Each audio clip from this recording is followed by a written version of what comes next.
chama-se Salute Trading Niasse Vem. Alô Morales!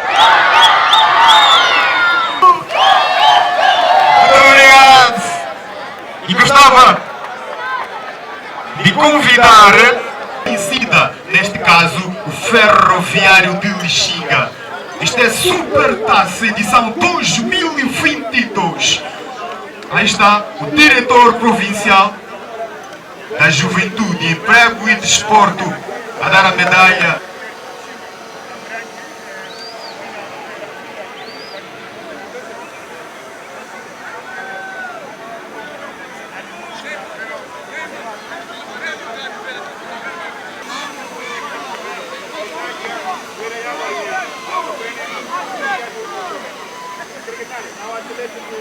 Medalha aos vencedores desta Super Taça edição 2022 a ser entregue pelo presidente do Conselho Autárquico da cidade de Lixinga.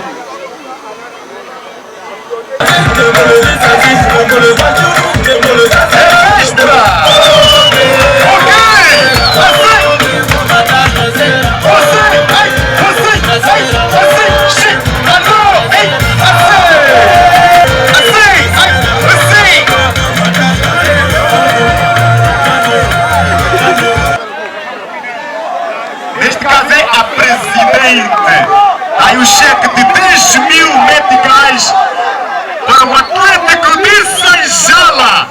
Será entregue o capitão. Aí está.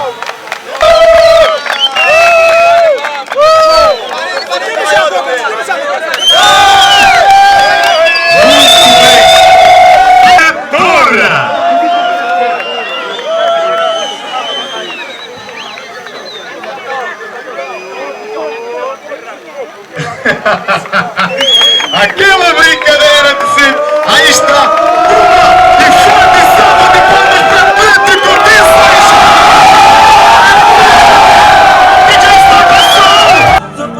Ok, estamos aqui já depois do jogo e estamos aqui para falar com o jovem que mudou o resultado deste jogo, ou seja, o jovem que deu vitória à equipa de Sanjala. Egas, como é que te sentes por ser a pessoa responsável da vitória da tua equipa?